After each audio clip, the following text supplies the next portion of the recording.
I was using Fable for basic stuff like writing headlines, copy editing stories. In my mind, it was kind of like lighting a candle with a blowtorch. In some ways, that was kind of what Fable was. And as of now, the models are still offline. Yes, unfortunately.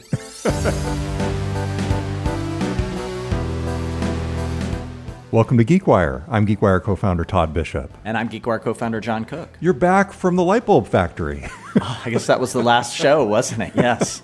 From Cleveland to the Lake Washington Ship Canal. You know, people loved that episode, John. They did. Emails, I texts. didn't get a lot of feedback. Yeah. So that's good to hear. Yeah, and it was such a vivid setting, and really the takeaways are so important for Seattle that you and Charles Fitzgerald had from Cleveland. For people who missed this, just to recap, Charles and John went out to Northeast Ohio to John's old stomping grounds. And really were able to talk to tons of community leaders and learn some lessons for Seattle from not only Cleveland's decline, but its rebound. And that to me was just a really cool thing. It was really fun to do. So go back in your feed and listen to last week's episode as well as this one. It's good to have you back. And you are now immersed in World Cup. I've got the fever. Well, you've always had the fever. I know, but this is my jam. This is my moment. Exactly. Enjoying World Cup in your home country, in your home city. It doesn't get better than this. So I know you're going to, well, all of the matches, but you went to one so far. By the time this airs, you will have been to two. Correct. Had you ever been in person to a World Cup match before? Yes, I went in 1994, the year I graduated from college. I saw a match in Chicago. And so, as I said, it's just so fun to be in your hometown city and go to a World Cup match. And just the color and vibrancy and excitement. And I mean, when you have thousands upon thousands of Egyptian fans matched with thousands upon thousands of Belgian fans, you just don't see that in Seattle every day. And so this is the beautiful thing about World Cup soccer. About the beautiful game. About the beautiful game. It does kind of bring these personalities and these cultures and these people together in really special and unique ways. So we had Belgian fans painting face paint on my brother, Really? in the bar, and that kind of stuff happens, which are these really special and unique moments. And we are so lucky in Seattle that we get to host 6 matches. In fact, there was just a report out from The Athletic that Seattle, Lumen Field, although the FIFA has required that it's now called Seattle Stadium, of course, is ranked number 1 as the number 1 stadium amongst the 16 World Cup stadiums to go see and participate in a match. On what basis? Just the venue, They setting? ranked it on like a lot of criteria in terms of excitement of the crowd, transportation, amenities, architecture. And I mean, you got to admit, like an open air stadium in Seattle on a 75-degree sunny day, close to Pioneer Square, walkable, with that energy, you can't beat it. We were actually tied with Mercedes-Benz Stadium in Atlanta, which I've been to, which I found rather dark and kind of dank and kind of cut off from the city. So I actually think we're number 1. Yeah, legitimately number 1. Anyway. As you might expect, I have a World Cup special edition of the GeekWire Trivia Challenge. I can't wait. Coming up at the end. We'll see if I can stump you. I'm not sure. I probably won't be able to. But first, John, I want to talk about Fable and would you say mythos or mythos? I've gotten into You say potato, I say potato. I've gotten into some very awkward conversations because I would say, maybe it's the Californian in me, mythos. I would not say mythos. And so how do you handle that in a social situation or an interview when somebody starts talking about something using a different pronunciation? Like Jeff Bezos? Yeah, Jeff Bezos. Well, I mean, there are certain things where you just know it's wrong. Oh my gosh, I heard that. That gets said all the time. Still, Why who do still people does do that? Do people not? Are you paying attention? I guess maybe we're in some sort of bubble, the Bezos bubble. Well, anyway, is it GIF or GIF? I mean, if you really want to get into this. Now, see, there's things that are debatable, like mythos, GIF, GIF. But Bezos. There's Okay. only one All way right. to say Jeff I would Bezos' probably say name. Mythos. Okay. You would say Mythos? Mythos. Well, I'm going to say for the duration of this podcast, Mythos. So Okay. anyway, Anthropic had this super powerful AI model called Mythos that it came out with a couple months ago. And it really was a wake-up call for the security community because apparently it was finding all sorts of bugs and issues that could potentially be exploited by hackers and attackers, people who have malicious intent. And they then basically dumbed it down from what I could tell, or put in safeguards would probably be the better thing to say. Guardrails. And they came out with a general purpose model, a general purpose version of it called Fable. John, it showed up in my Claude and I started using it. And I felt like I got a glimpse of the future. This thing was insane, just in terms of the speed. So it gets to this point that you've made recently, which is these companies seem to be enticing us with these really advanced capabilities. And then over time, we're going to have to start paying. In the meantime, let me tell you, this thing was crazy fast. The speed. What was it doing for you? It was mostly the speed, I would say, that really blew me away. But what was it doing that Claude couldn't do? No, it wasn't doing anything that Claude couldn't do. It was just doing things that Claude could do. And by the way, this, to be clear, is a version of Claude Fable. And it was doing things that Claude could do. It just seemed to be much faster. And I think it was much more capable, but I didn't really get a good chance to assess it because within days, the Trump administration put out an order that ended up requiring Anthropic to take it offline. So in some ways, it was this interesting effect. I feel like I had kind of a glimpse of the future in some ways. And it was just so much faster, John. The responses, you know how sometimes you'll put something in, it'll churn and churn and churn on things that were relatively sophisticated, difficult queries. It was just split second fast. And it was funny, I was talking with one of the guests at a private dinner that we had, and he was kind of astonished that I was using Fable for basic stuff like writing headlines, copy editing stories. And I don't know if he used these words, but in my mind, it was kind of like lighting a candle with a blowtorch. In some ways, that was kind of what Fable was. And it turns out that Andy Jassy, reportedly, was one of the reasons that the Trump administration issued this order, because Amazon researchers had done some tests and found that even the version that Anthropic had put out apparently had some workarounds, some jailbreaks that could cause security issues, and Amazon researchers found this out. So Amazon's a big investor in Anthropic. Why do you think Andy Jassy went to the administration with this? This is a really good question, and it's one of the reasons why this story is so fascinating to me. I'm not sure. And the fact that it was Jassy who reportedly talked with Scott Bessent, the versus Treasury Secretary. some CTO of applications or something, Yeah. It seems to be sending a statement of sorts. Either that or it was totally random, like they Yeah. were having a other kind of conversation. Oh, and by the way, did you see this threat to the fundamental security of our nation's infrastructure? That's right. Yeah. So maybe not. Yeah. Maybe it wouldn't be an offhanded comment. It just odd. And to your point, Amazon has invested $13 billion in Anthropic since 2023. It has plans to invest up to $20 billion more. Anthropic was kind of Amazon's answer to Microsoft's original investment in OpenAI. Since then, Amazon has gotten much closer to OpenAI. And in fact, it's odd how the relationships have kind of flipped. Microsoft's getting closer to Anthropic. Exactly. Yeah. And some of the OpenAI people's comments about Amazon and all the business they're getting from Amazon's customers have been really eye-opening and a sign of just how strong the AWS business still is.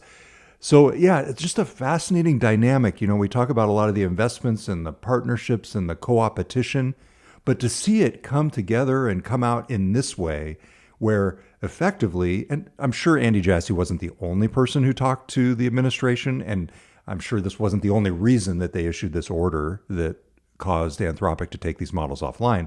But to see the dynamics playing out in this way, it's kind of a head scratcher. And as of now, the models are still offline. Yes, unfortunately.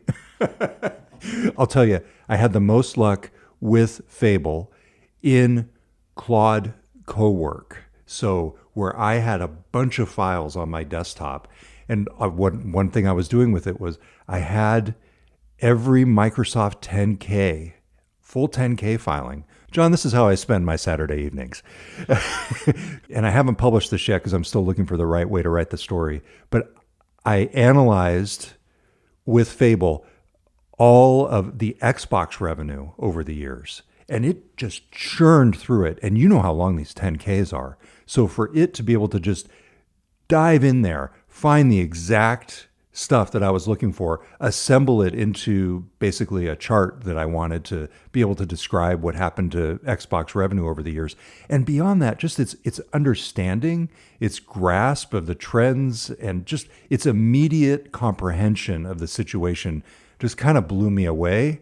And if this is where we're headed, it's pretty cool and it's pretty scary.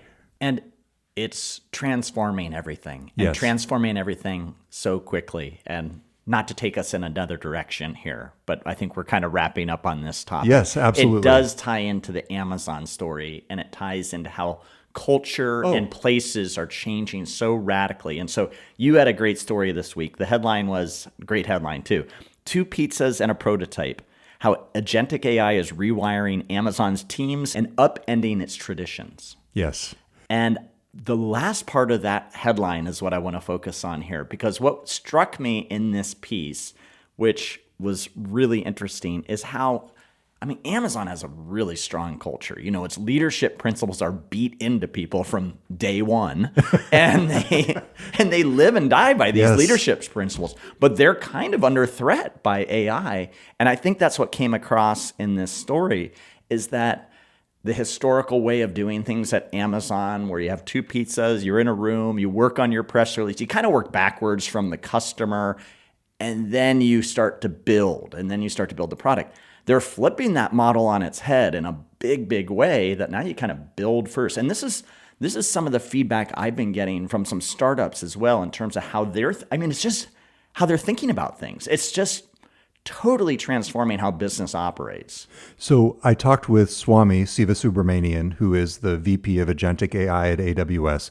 I first talked to him back at reInvent in December, did not get a chance to write up that interview. And I ended up reconnecting with him because we were talking at the time about their product launches. And then in that interview back at reInvent, he went down this rabbit hole of how his own organization, the Agentic AI organization at AWS, was doing things differently. And to your point, John, Amazon's normal process is they envision a customer problem, or they more accurately hear from a customer what the problem is. And then they envision how to solve that. They write a press release, a PRFAQ document, and then they get to work. And so they basically work backwards from that, and they try to make that future scenario a reality. And what they're doing now, to your point, is they realized that process is so laborious in many cases. It's like you're talking weeks, maybe months to get that PRFAQ nailed down. They can do a prototype in a fraction of the time, like an actual working prototype, using AI agents, using code automation, and basically envision what they're going to be doing in real working software. And Swami's group has started doing this. And now they will counter to the cultural aspects that make up Amazon as we know it, which is what I found so interesting about the story. Yes. Now, they will go back, for example, with the Amazon Quick desktop app, which I've actually been using quite a bit. It's this way of orchestrating and running basically your workday and your schedule. With that app, for example, they did the prototype, they started to get some users of it, then they went back and they did the PRFAQ.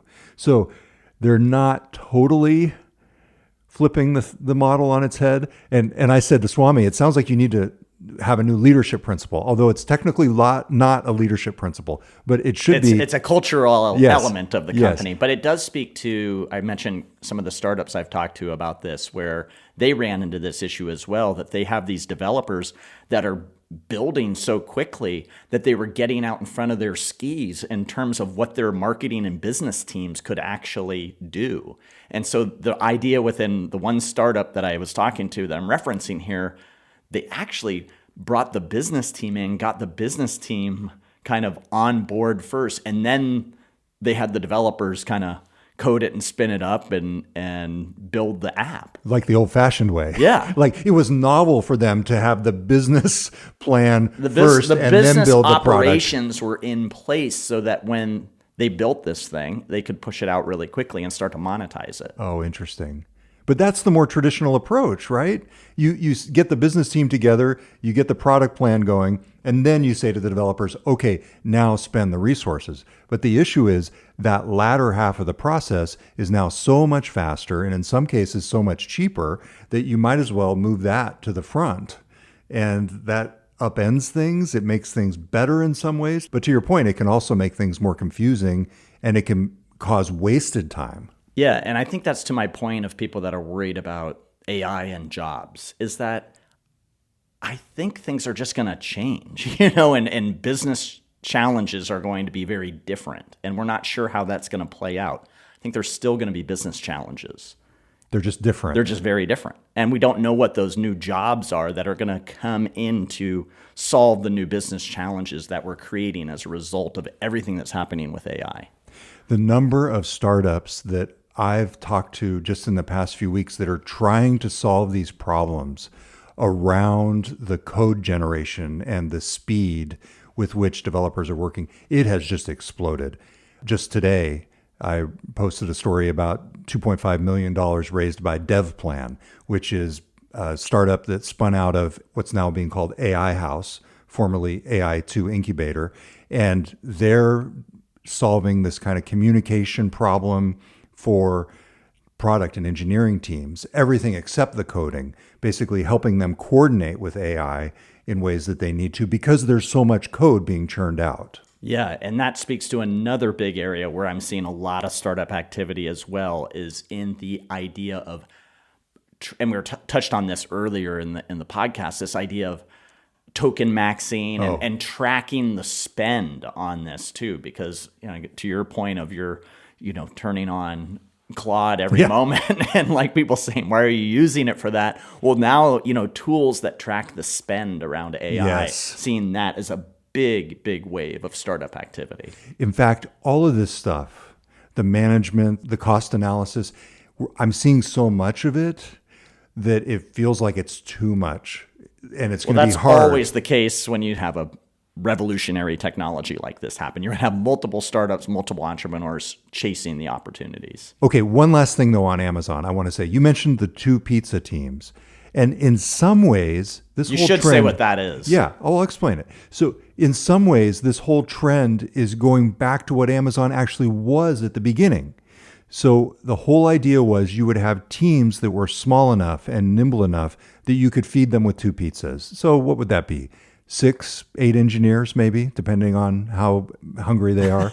Could be 1. So to your point, in some ways, Amazon is getting away from its traditions. They're starting with the prototype before the PRFAQ in some cases, especially on Swami's team. But in other ways, this really aligns with what Andy Jassy, the CEO, is trying to do. He is trying to make Amazon, as he calls it, the world's largest startup. And so when you start to adopt these practices and use these small teams. That was another point in that article about Swami's team, is that he's almost like the head of a startup incubator in some ways, as opposed to an Amazon executive running a traditional division. He's got dozens, like 50 teams under him, all of them at like 6 people.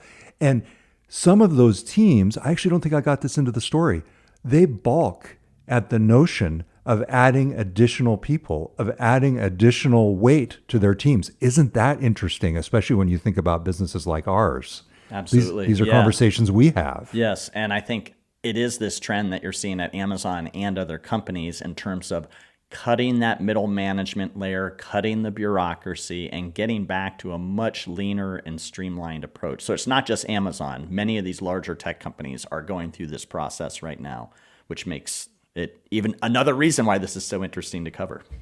All right. Coming up next, I want to talk about something totally different, John.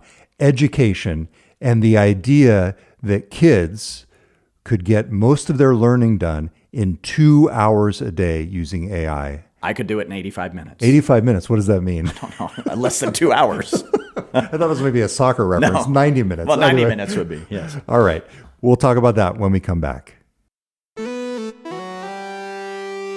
Welcome back. It's Todd Bishop and John Cook.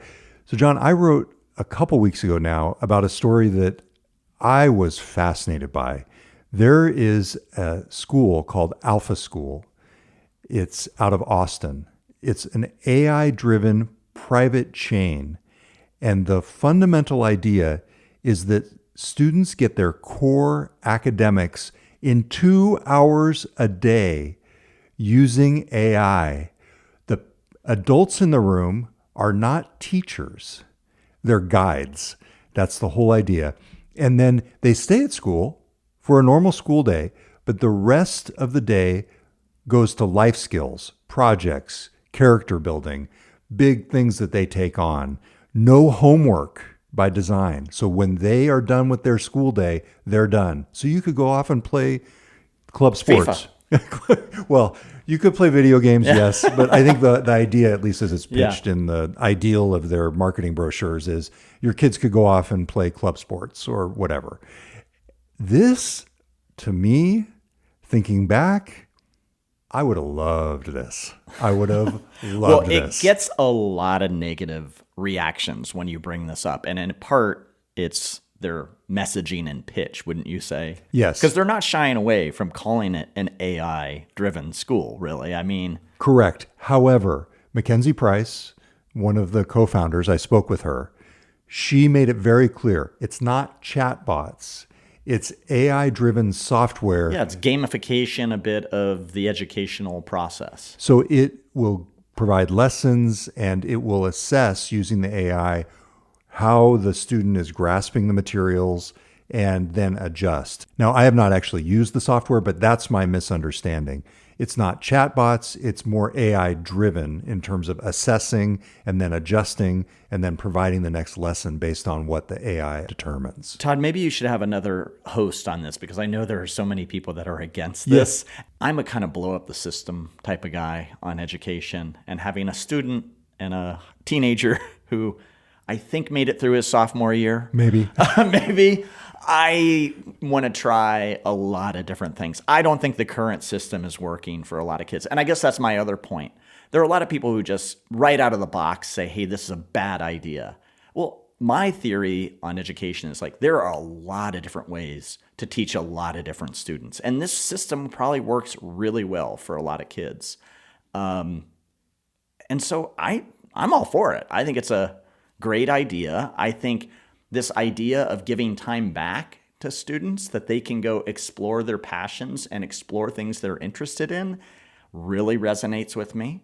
There's actually my good friend that I grew up with in Ohio. He is president of a college down in California, which I bet you've never heard of, called Deep Springs College. No. It is a completely offbeat type of college. They have about 25 students enrolled. But part of it is this experiential learning that the students there are involved in the maintenance of the vehicles and the facilities. Oh, they wow. clean the kitchens. They do everything. And so this is part of the educational system is building in this learning that's taking care of their own community at the same time they're getting educational values. Now, the cool thing with Deep Springs is that they have a mission of serving humanity. So I think a school like this, if they wanted to change their marketing, would be a little bit interesting because they should build in this. Yeah, we're an AI school and you're going to get advanced learning. But part of the reason we're doing this is because we're giving your students another 6 to 8 hours or whatever it is to go and explore their passions that's going to make the world a better place. And if they incorporated that aspect into this free time, because I think people just say, oh, they're just going to buzz through, do their 2 hours, and then go play video games or not do anything else. But if there's a component of this that is service to community, making the world a better place, becoming entrepreneurial or innovative, all these things, which it's kind of a subtext to it. Yeah. But I would hammer that message big time more than the AI component. But they probably get typecast with that because that's what's hot right now. So the news here is that Alpha School is expanding into the Seattle area. That's why I wrote about it. They're opening a campus, and this will give you a sense for the market that they're looking to serve, directly across the street from Google in Kirkland. Yeah, not too far from Microsoft. Right. And the summer camp is at Microsoft this summer, like literally on campus.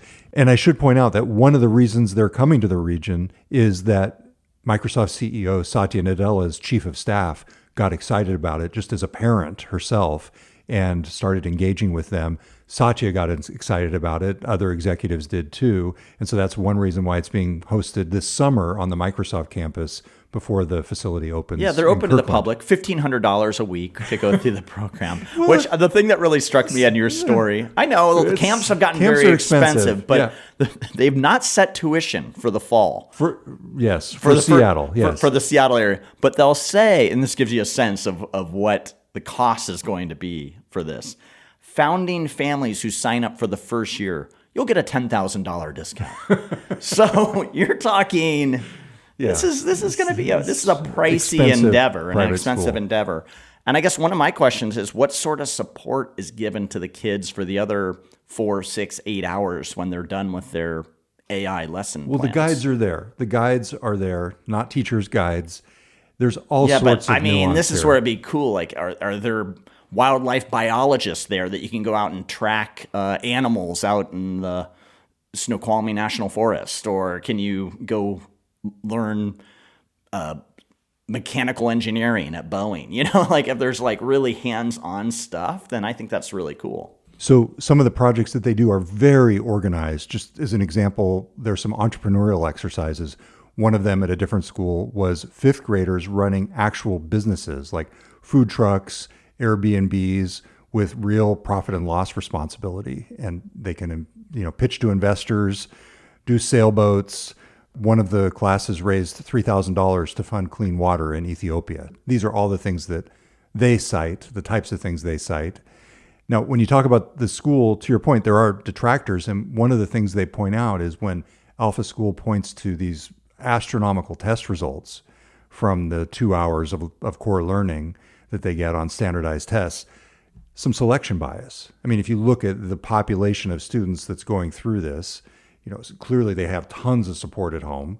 It's not like the general population that you might get in it's a private school. It's a private school. So, there's lots of interesting debate. I just look at this as a kid, if when I was a kid, or even as a parent, frankly. I would love to see what my kid would do in this kind of environment. I actually think you can get the $10,000 discount, or you pitch it as a GeekWire experience, and you expense the whole thing. Run your child through this program and see what happens. Yeah, that'd be funny. All right, John, coming up next, trivia, World Cup style. We'll be right back.